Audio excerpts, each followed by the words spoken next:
Recording in progress.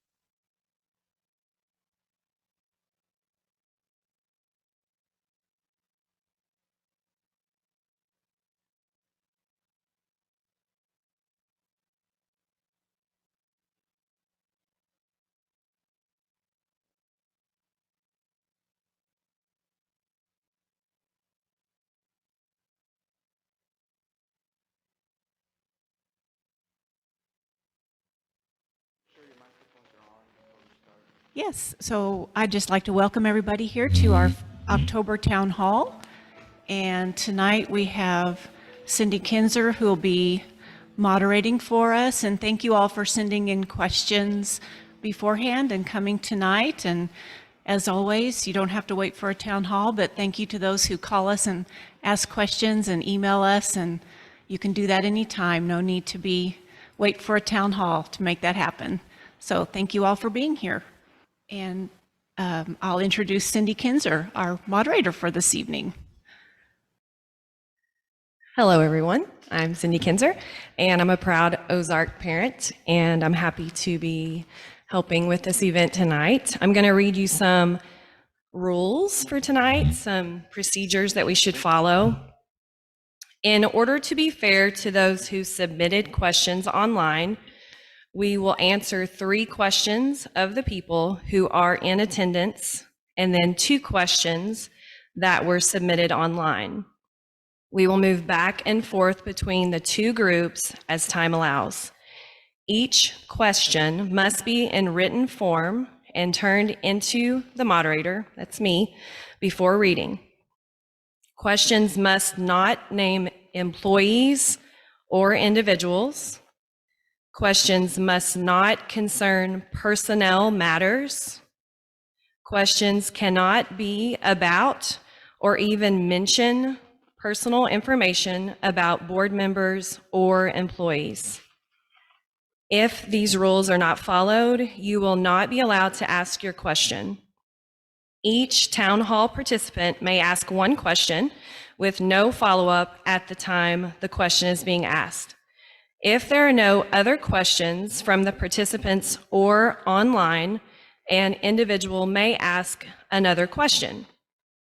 Each question will be no longer than 2 minutes, and we'll have the timer up here for you to see that, with each response limited to 3 minutes. This allows time for everyone in attendance to participate and have the opportunity to ask a question.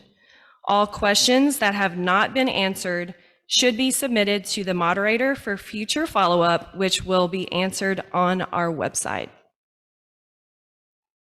So we will now open the floor to questions. And again, I'll need those in written form first.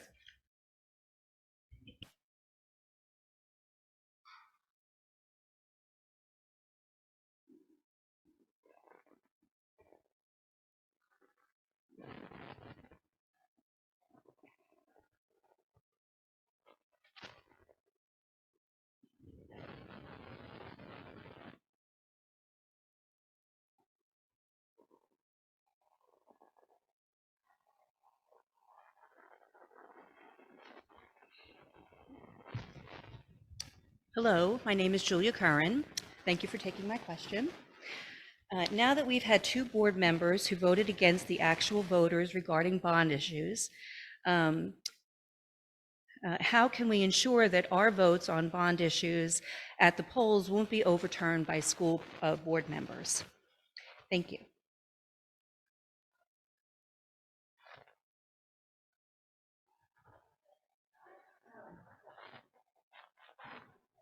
Thank you for your question.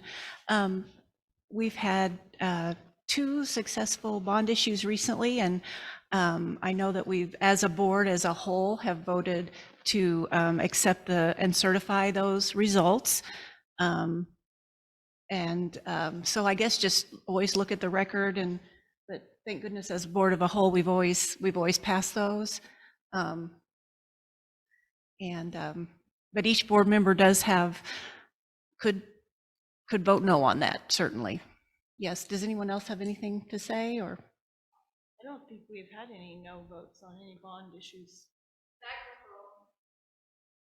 I'm not sure which bond issues you mean that we've voted on and had no votes on. I don't recall any of those.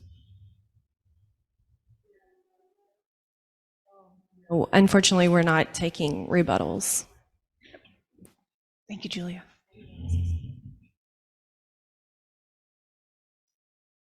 Does anyone else have a question from the floor?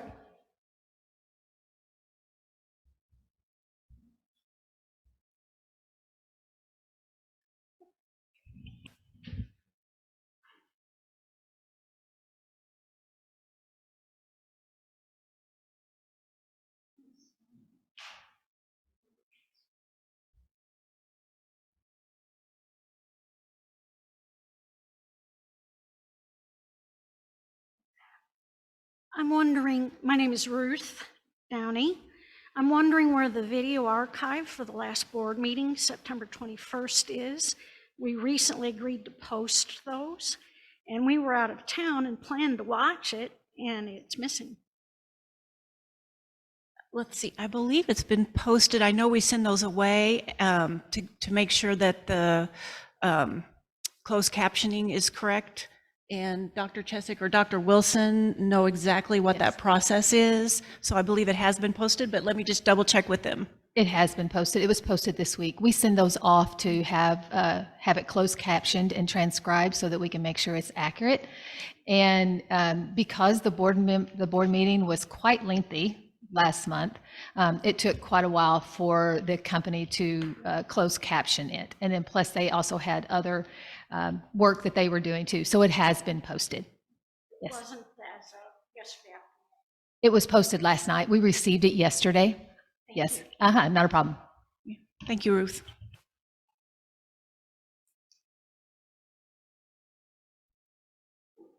Any other questions from the floor? Take one for a neighbor. No, not yet, but you might be able to later. Going once? Okay, I'm going to read our first online question. What does the public generally believe the board does that is actually not in the board's control?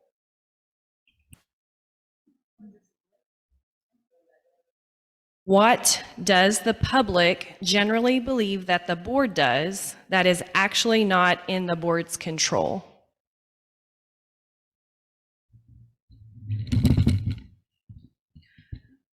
I think that one of the things they think is that we do the interviewing for anyone that is employed by the district, whether it's a teacher, a bus driver, or whatever, but we do not do that. The only one we interview is the superintendent, and that is in our job duty as a board member, is to interview and to hire the superintendent. We do hire all other employees under a recommendation of the group that does the interviewing.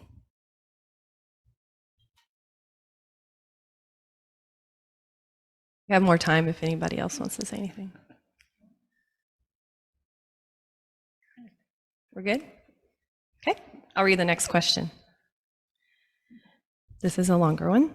How can we ensure the retention of talented educators in our school district? I don't know if that was a complete sentence. Are there currently not only competitive salaries for our educators, but also resources for self-care, professional development, and resources for reimbursement for out-of-pocket expenses for classroom? So how can we ensure the retention of talented educators in our school district?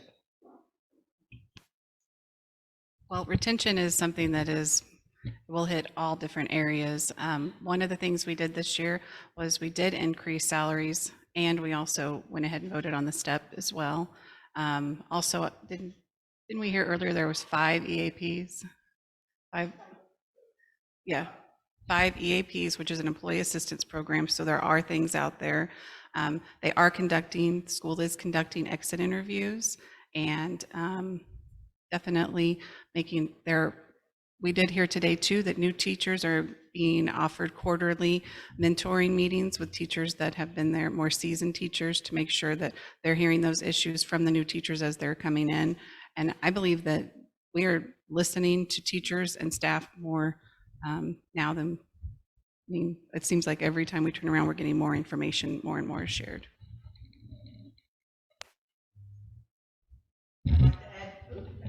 I'd like to add too that we also do professional development for our staff. Also, if they decide to further their education, they can apply and be reimbursed for that. We also offer our master's program that is free to them and it's conducted within the school buildings after hours. So we do a lot of things, and even the insurance, they have health insurance. It's paid by the school district. So there's a lot of incentives besides the salary, which we did increase, but there's a lot of things in the package deal that they get as an employee of the district. And I think the only trying to listen to everything that was said, because I think it is a focus to retain those teachers and keep the staff here. Even the school schedules and some of the things that we've done is part of that as well, competing with smaller school districts and different things that we've done.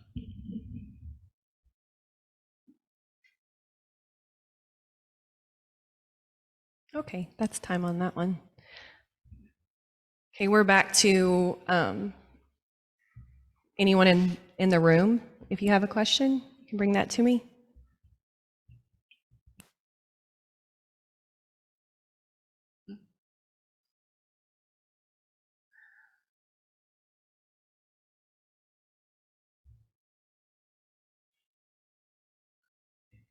This is for my neighbor who's sick tonight. Is the public going to get any more input on the superintendent vacancy and have an opportunity to look at the candidates for the replacement of the position and their input? It's allowed within the MSBA regulations, and it's also allowed within your policies.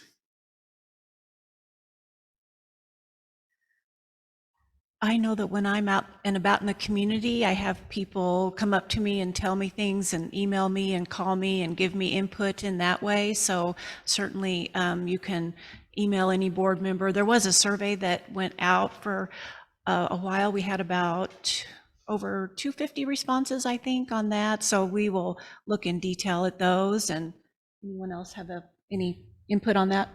I also, when a candidate when you are applying for a job, a lot of the times you have not told your employer that you currently have that you're applying for a job.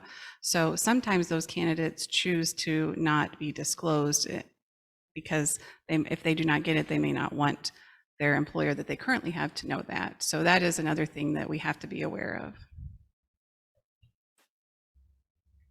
So the answer is no?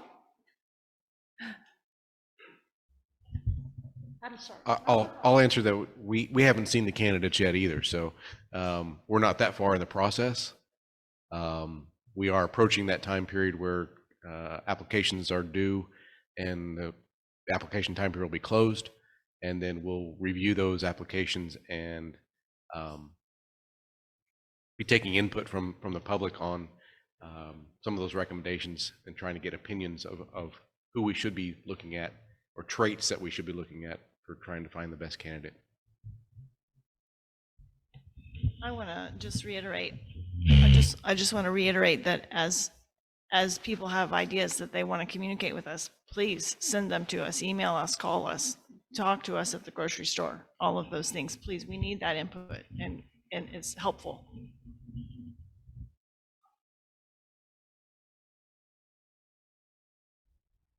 Okay, any other questions from the floor?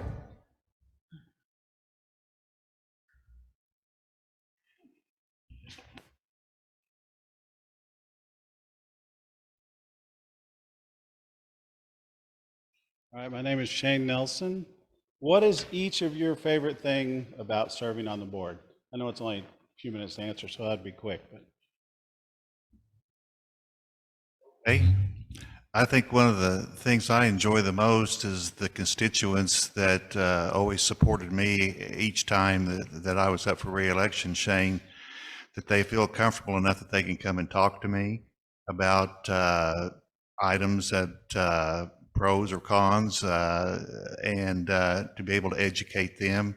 I find that a lot of them aren't educated. It's understandable. When I wasn't on the board, I didn't know anything about school operations or how it functioned or what even the board did. So that's kind of one of the fun things. Other than also, I like to go around to see the various schools and see the kids and just be involved.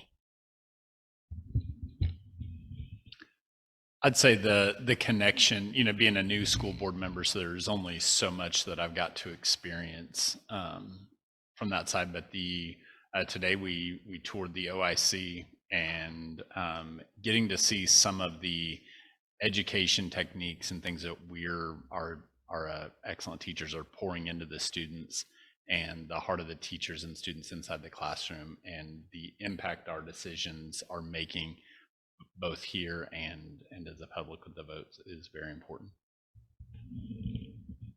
One of my favorite things is to be an advocate and a voice for students in our education system, the public education, whether it's locally at the state level or at the national level. But I agree with Guy, the walkthroughs are amazing. I was with them today. When you walk through a building and you get to actually talk with the students on what are they doing in the classroom, what is their ideas, what is their pathway, what is their goal after they graduate, that just fills me so much to know that these students are learning and they are focused on what they're doing. I know when we walk through the OIC today, it's amazing how focused those students are. We could walk down the hallway and they're not even paying attention to us. They are focused on what is happening in their classroom, and that makes me so happy. Thank you.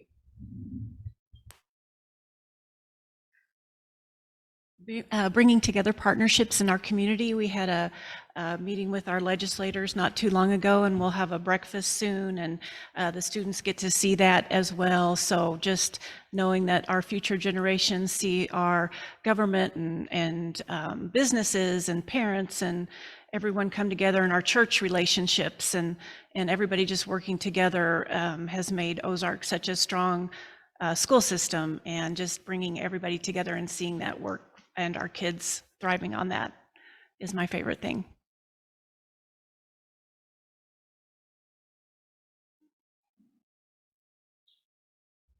New board member, I think one of the nice things has been when you're new and you come in, it's like you've pulled the curtain to kind of see what's happening behind the scenes. And I'm happy to report that there's a lot of people working really hard, doing really good things for our kids. And just the level of commitment that these employees have, it's pretty amazing. Okay, you did really good. You went over a second. I'm so proud of you. Do we have any other questions from the floor?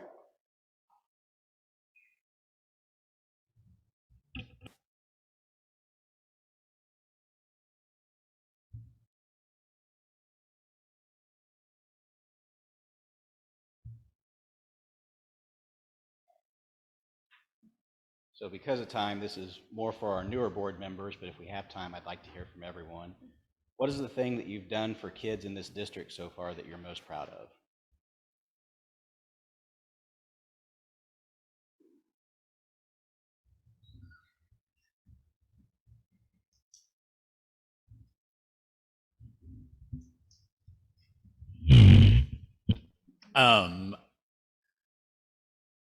There's been a lot of things we've done, and you really caught me off guard with the question, so nice job.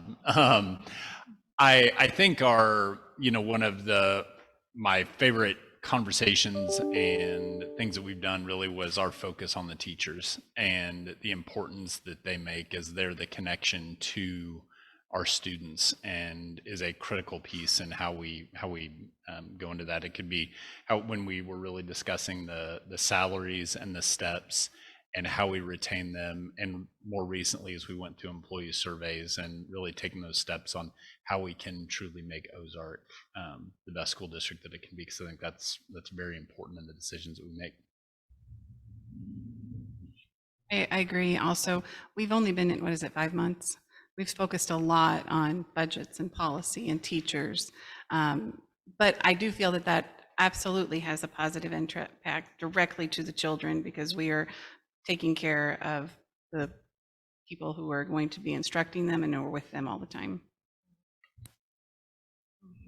That's what I was going to say. Any kind of support we could have or have given to teachers and staff, I think, whether it's opening communication or whether it's making sure their salaries are taken care of, or whatever they need in order to really do their job the best, because they're the ones impacting our kids. And if you think of it as a business, the students are the product, right? I mean, they're not really a thing, but if you think of it that way, they are. And the parents are the consumers who are buying that business, right, to achieve that product. So I think as we're getting more and more rapport with them, more connection with them, like having a town hall, I think that helps our students, because it helps us fine tune that equipping of them for what they need to do.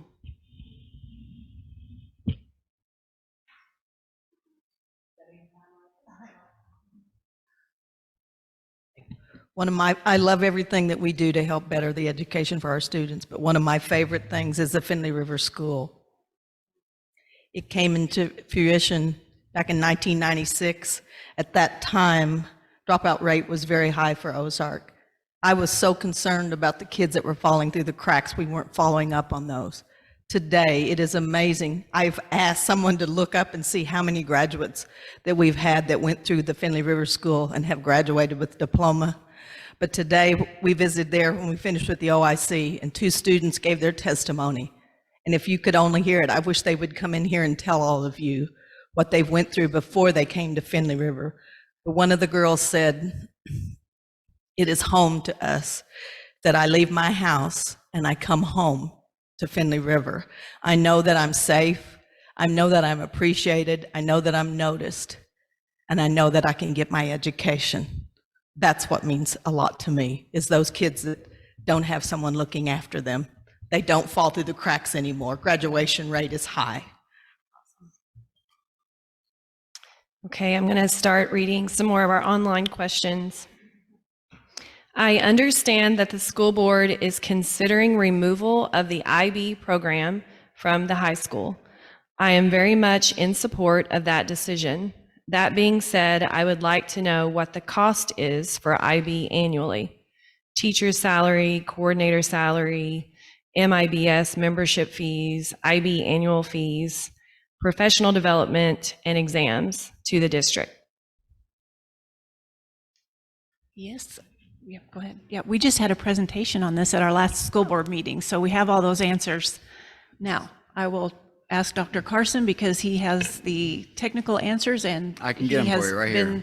He presented, it was about a 15-minute presentation at our last board meeting. I'll make it within the 3 minutes. So IB, the total teacher salaries for those teaching IB during those blocks are $188,000, and program fees are around $40,000. If you include the training for this year, which we have not done at this point, then the program fees for this year would be up to $67,000. Basically, you've got 268 students, 268 seats, because the students may take multiple classes. So if we're looking at seats, we have 268 seats enrolled, and the cost per seat this year for our IB is $851.67. I would like to add that anybody can look that up online. on ozarktigers.org, then look under board, and then agenda. And for the agenda for last month's meeting, the September meeting, there's an attachment with the presentation with all those figures on there.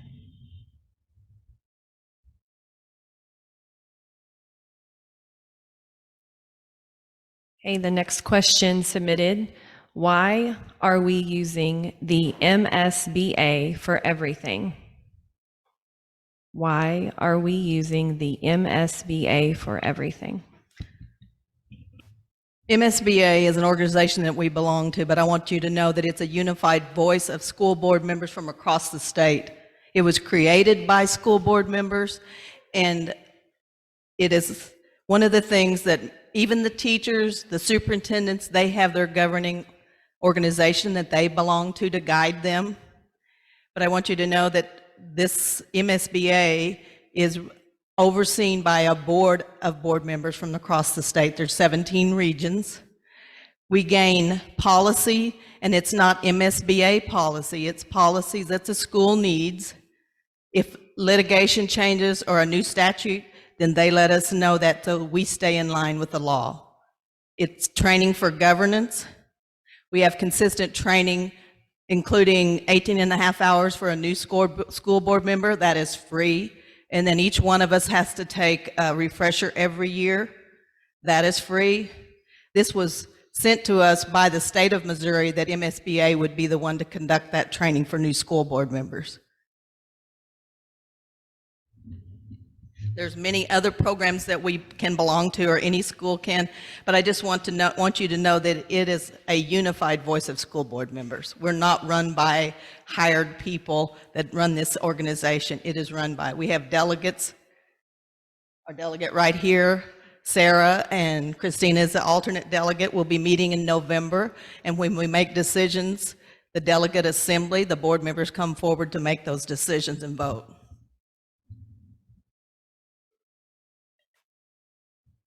So the MSBA board is voted on by the citizens because it's made up of school board members. Still a little time. I would just like to add one thing. That the MSBA is made up of board representatives, but some people have asked me about, and they found it online. There are hired like directors and stuff, a CEO and things like that. So there are people who are employed by the MSBA. There is a staff that is hired, and they oversee, they manage the system, and they pull together meetings of the board, the annual training, the annual conference, the spring conference. But the fee that goes in for a board member or a school board to be a member of MSBA, that money goes in and it's only spent back on school districts. MSBA staff there go out and get sponsorships to sponsor certain things, and that money pays for the annual conference, different conferences that we have, or different meetings, expenses for that. But the 25% of the budget, which is the dues, goes back into the school districts. Okay, our time's up on that question. And we are back to questions from the floor, if anybody has one.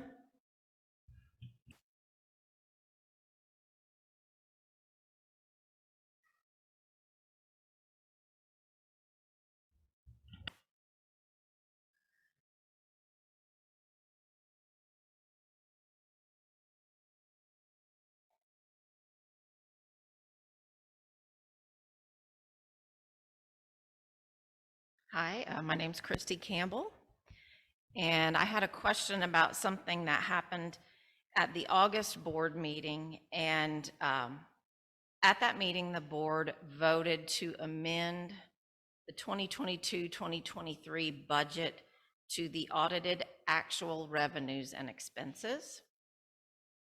And when they did that, I remembered that they had done it the year before also.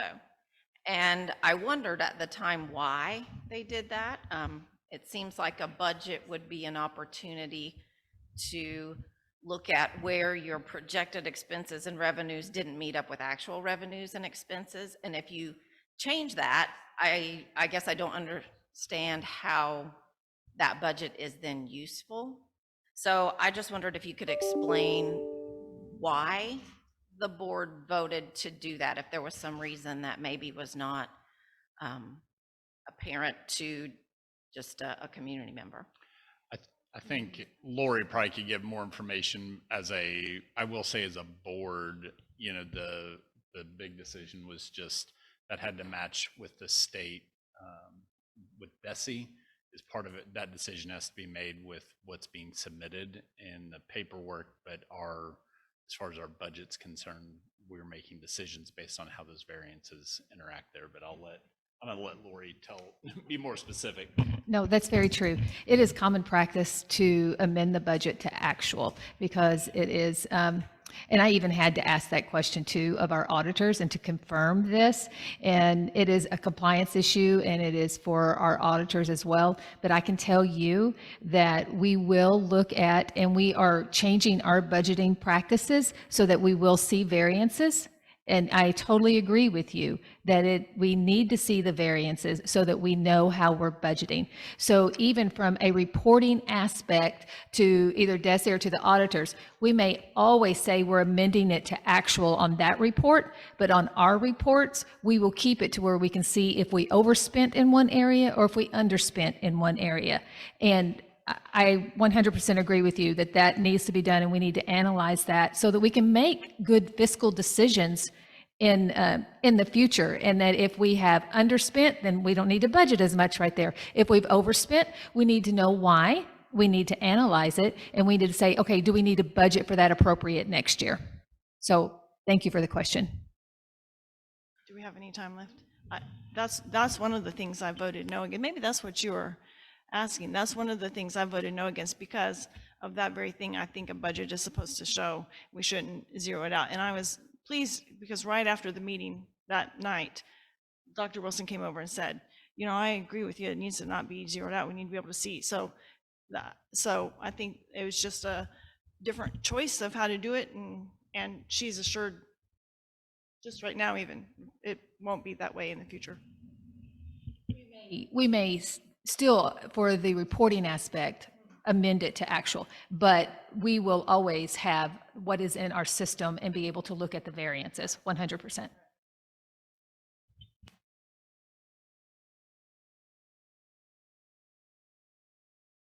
Okay, any other questions from the floor?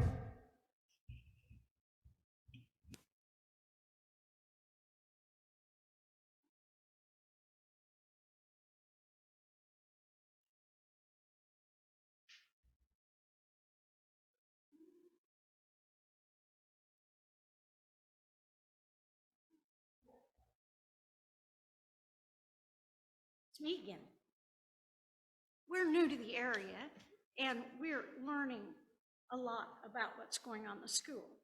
So, and we're interacting with people at church. We're interacting with people, we're self-employed. We keep our books and I have to match my books to the penny or the IRS comes after me. I keep running into this term, the Ozark way. And when I ask teachers and when I ask students what the Ozark way is, they can't tell me what it is. I can't find it on the website. And I'm kind of curious what it is. Where is there an outline of it? And how are we using it? Because I'm hearing people are running into bullying issues and they're having difficulty traveling. People have pulled kids out for homeschool. And they all say they bump against this Ozark way, and yet they can't define it.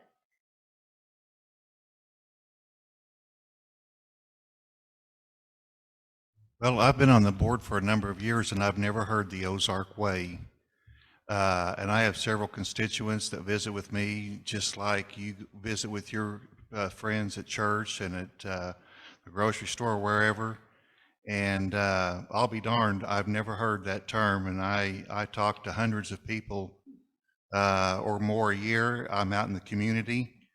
And I don't always hear good things. I hear constructive criticism given, and maybe that's what you're asking here tonight, but I never have. Now, we do have a motto and a mission, and that would be the closest thing I would know to the Ozark Way.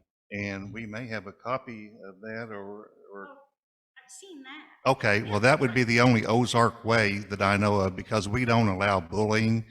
I know that there's probably kids that push kids around that we don't see. That happens at church.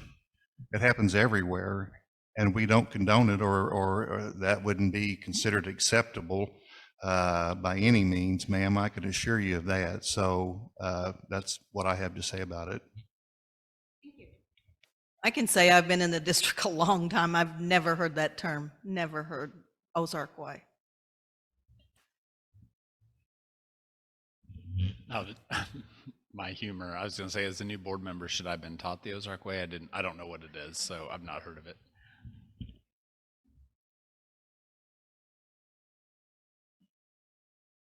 We can take one more from the floor if we have one.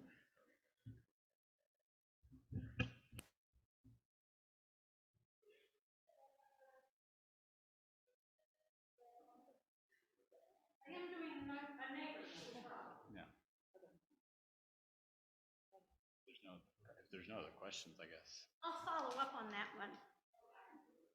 Oh, it's the same one, essentially. Yeah.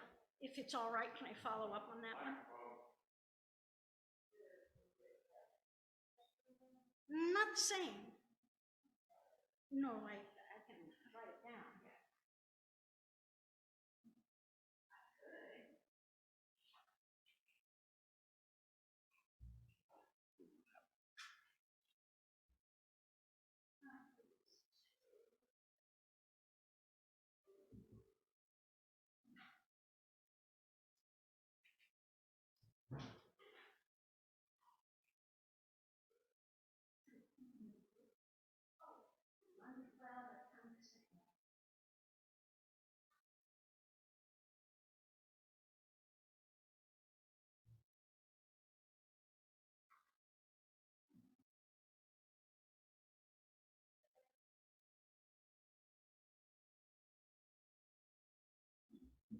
I think it was the last board meeting that we, as we're working on going into this new method and skipping the map program for the 20 schools that are on the waiver terminology. At the last meeting, we agreed to use Marzano to track. Marzano uses personal identifier or identifiable information, PII. This information tracks each student and can use to be an identifier. And we're concerned what that data is being done with that data. Is it being passed on to Marzano as a third party? Which means it's not being stored here on site, which means it has the potential to be hacked, because our personal identifiable information has been hacked multiple times, and this is a concern for us. It involves something called Missouri P20, and we're not sure if the school district has agreed to the Missouri P20 or not. But that means that every student is identified with a single number that can be tracked back to them. And as near as we can tell, parents are not being allowed to access that data. It's going to third parties, off-site, and we don't know how many third parties. So this personal identifying information would be tracked on a student as soon as they hit the school system, and would be tracked for 20 years or more.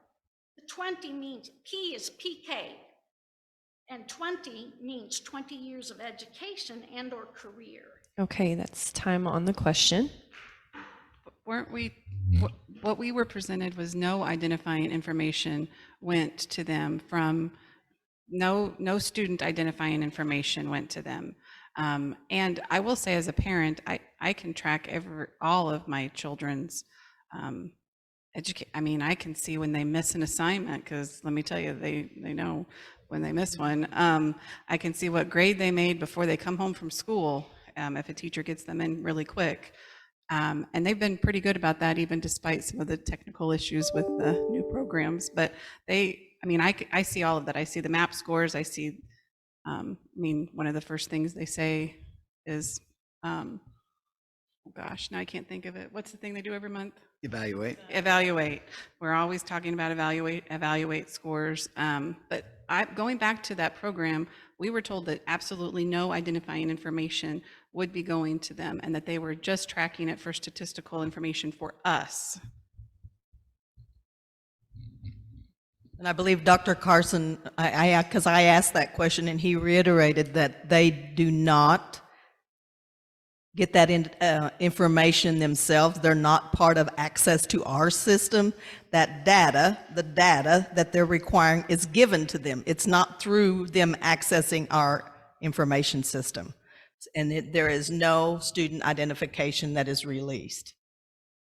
So each student is given a unique code, and then we send that information so they can look at how our evaluate data, which is an interim assessment that we give monthly, correlates to our state data. But the third-party vendor, which would be Marzano in this case, only gets the file that we give, and there's no PII in that file whatsoever. You couldn't find it on, there just isn't any. I am the one that checks it, as well as the data people, and our technology people have helped us with that. So there is no PII that moves between us and Marzano. And so that also then, we don't send that data to any other third-party vendor. So we do our very best to keep that, and Dr. Chesik's crew, I want to do all kinds of things, and they tell me no all the time, because they say you're going to, it's a security risk. And so they keep us so well locked up. And so I'm grateful for them, because they're dream crushers, but I am grateful for how they do their job, because they do it well. Okay, that's time on that question. I'm going to move back to our online questions. And this one is, has the board considered a fall break in October in lieu of the Mondays off each month? Yes, all of that I think is considered each year. I was not on the committee this year, but the calendar committee is comprised of parents and business people and teachers and staff and administrators, and maybe Dr. Wilson can speak more to that committee, or Dr. Carson or Dr. Chesik, but that is all looked at every year, and so our calendar is voted on by the teachers, essentially, is probably the bulk of that group. That is correct. Each year we bring a group of teachers, definitely teachers together to discuss that. If we're going to make some major changes to the calendars, we definitely bring in some community members as well as some business leaders. And Dr. Baumann did that last year and had a few roundtable discussions as he was changing the calendar.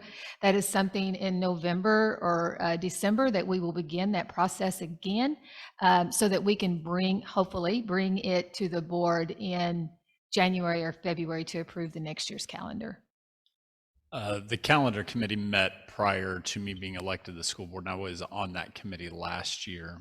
And that was, the fall break was a discussion in there as one of the times where we struggled from Labor Day to Christmas, just in the amount of time off and different things for students. So it was certainly a consideration, but how to get that and the balance of the schedule and what's best for teachers, students, and everybody, this is where it fell.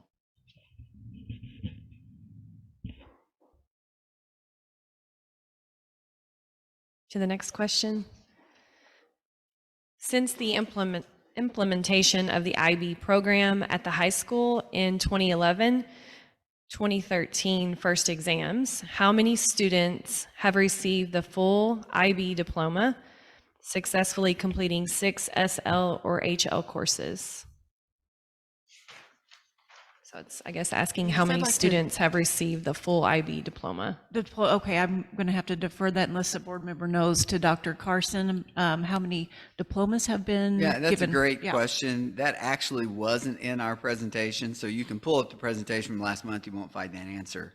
But there are 148 students who have gone through with a full IB diploma from the origination of the program till now. 10. Yeah, I believe that's 10. 3, 4, 6, 7, 8, 9. And back to any questions from the floor.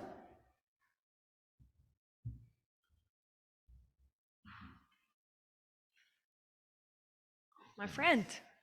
My friend.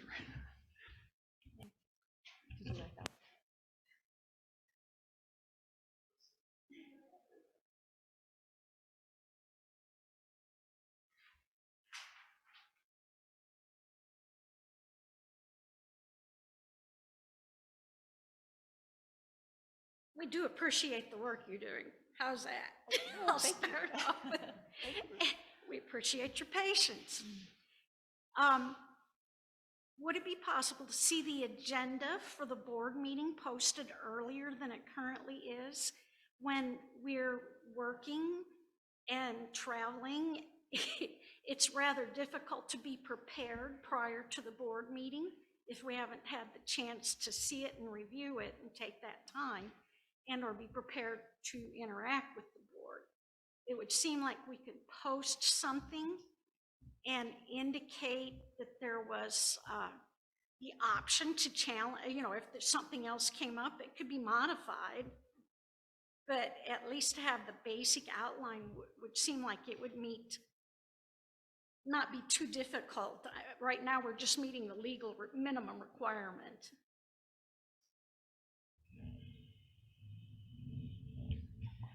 I think a community member would probably greatly appreciate knowing what the different topics were going to be on the agenda so they could prepare if they had some remarks or some input they wanted to give. And I've long advocated for that agenda being ready earlier for board members and for the community. I think that's like a work in progress. And like you said, there might be some danger. I've heard discussion that there might be some danger of it needing to change after being posted and someone not realizing or understanding that it needed to change or things needed to be added. But that's still an ongoing discussion about maybe it can be posted with the note that it's tentative, which is what the law requires, is a tentative agenda posted. So, maybe you could say this is a working agenda, things are going to be added, or I appreciate you bringing that up because it's important for board members and certainly for community members. The reason we have open meetings is so that we can get community input on those items on the agenda. I'll just add that we feel your pain. We like to get that information as in advance as you do, so we have time to do research. We all have jobs. We all have things that keep us busy. I know that something new that's been implemented this year is Lori, Dr. Wilson is trying to meet with each one of us ahead of the school board meeting so that we can actually go through the school board packet and try to answer some questions or gather some questions that we want to have and try to get ahead of the ball game. But it's very hard to get all the information as it's a very volatile time period in trying to set that board agenda. There's a lot of information and we're trying to squeeze a lot of information into a board meeting, as our last board meeting took 5 hours. So we're trying to get through a lot of stuff. And we'll get more information out to you as quick as we can, as well as to ourselves so that we can review it and go over it. Thank you.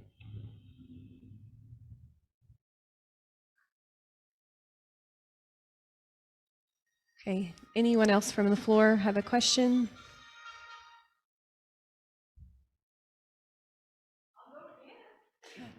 I think I'll read some of these so that we can break it up and maybe get through some of our online questions. If no one else from the floor? Okay. All right. What are strengths of the current board, and what are things that the board needs to improve on?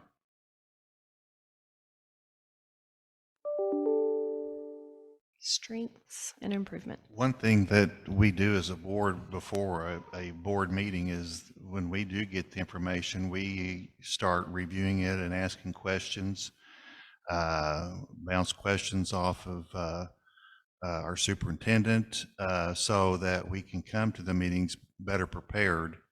And that's why sometimes maybe there's not a whole lot of questions being asked, but because of the amount of items that are on the agenda, it helps kind of speed things up. But still, there may be questions that are being asked, that come up from that. So, and what was the last part of that question?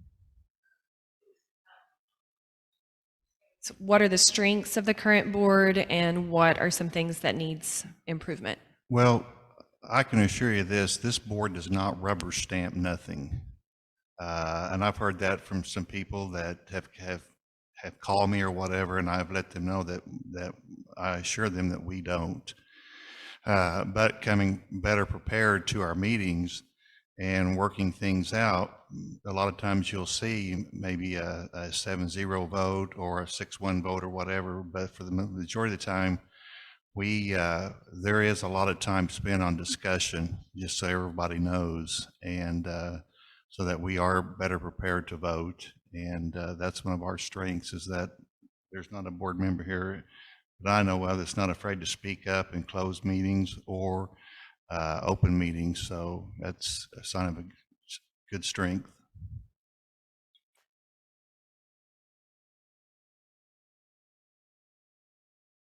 If anybody else wants to answer that one.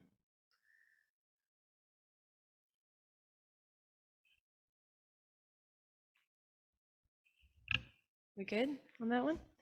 Okay. Next question, has the board considered extending the Thanksgiving partial week off to a full week off, Monday through Friday instead of Wednesday through Friday?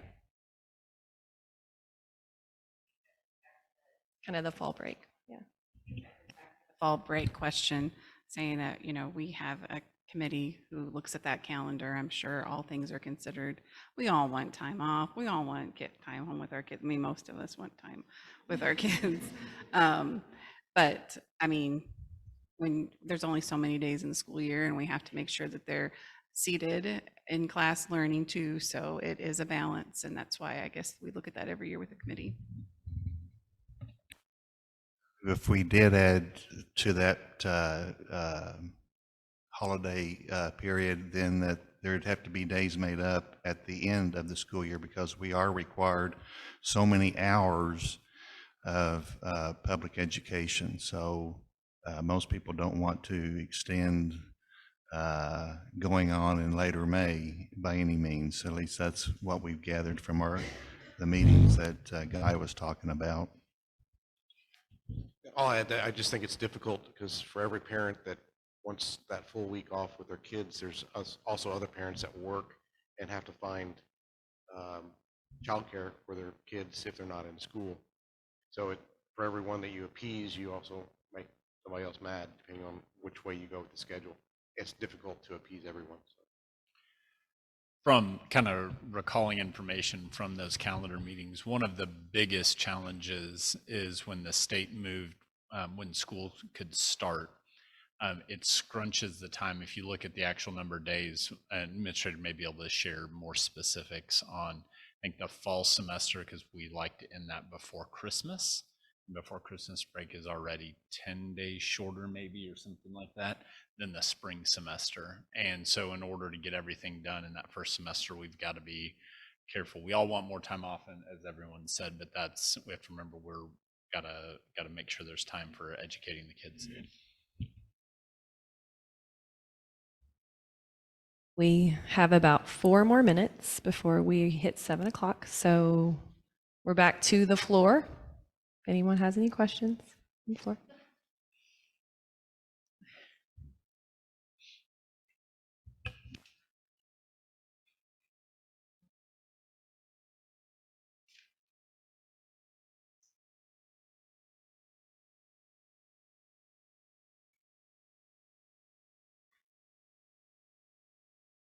So board meetings generally begin, especially obviously during the school year, with student recognition.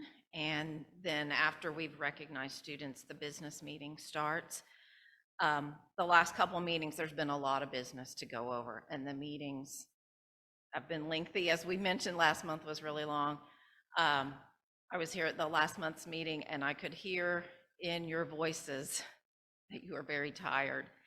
Makes it difficult to, get through the information. So I just wondered if any consideration had been given to possibly separating student recognition from business to maybe chunk it up in more manageable chunks.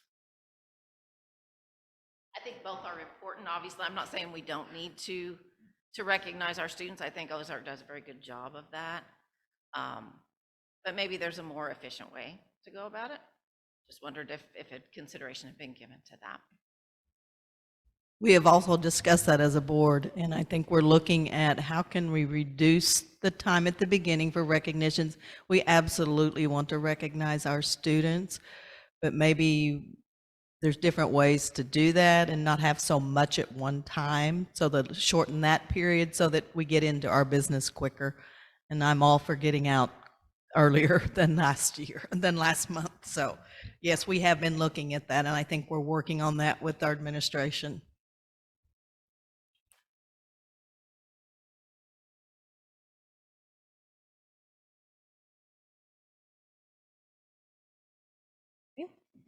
We have time for one more from the floor.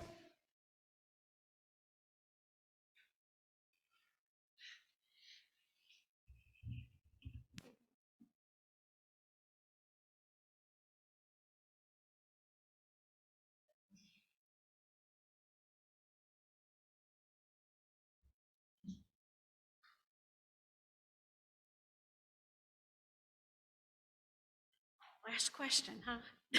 Thank you. We appreciate your time. We appreciate your patience. We appreciate your answers. Hope to see this again sometime soon. I think it's on the calendar in January. December. Yeah, all right, thank you. We appreciate you taking that time because everybody's short on time. We talked several meetings ago, we talked about a survey, the student employee survey, and someone from the floor asked how much, and they were told we have to do a sunshine request in order to find out how much. And my question is, why do we have to, as taxpayers, why do we have to make a sunshine request for an expenditure that should be public knowledge in the first place, or at least accessible?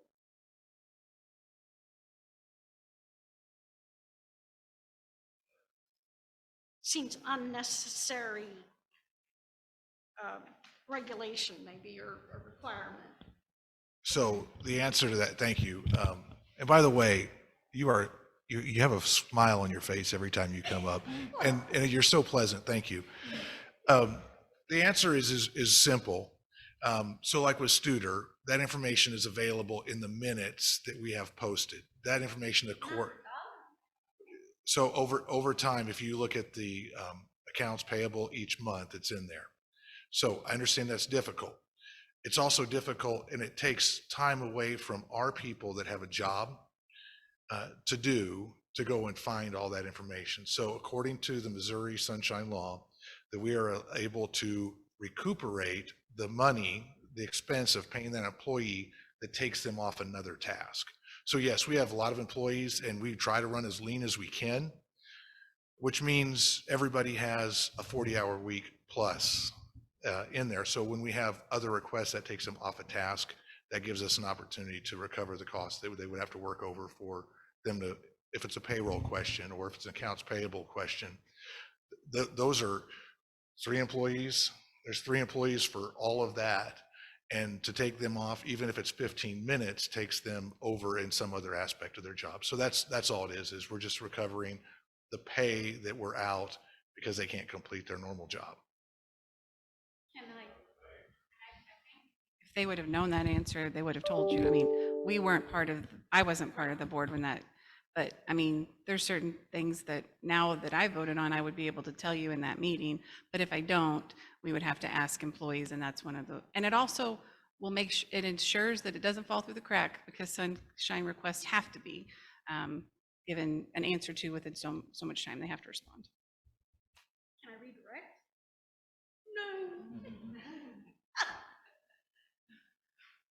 Well, we are out of time. Thank you all for coming tonight to our town hall. And it was an honor to get to be here tonight, a part of this event, and go Ozark. Concluded. Thank you.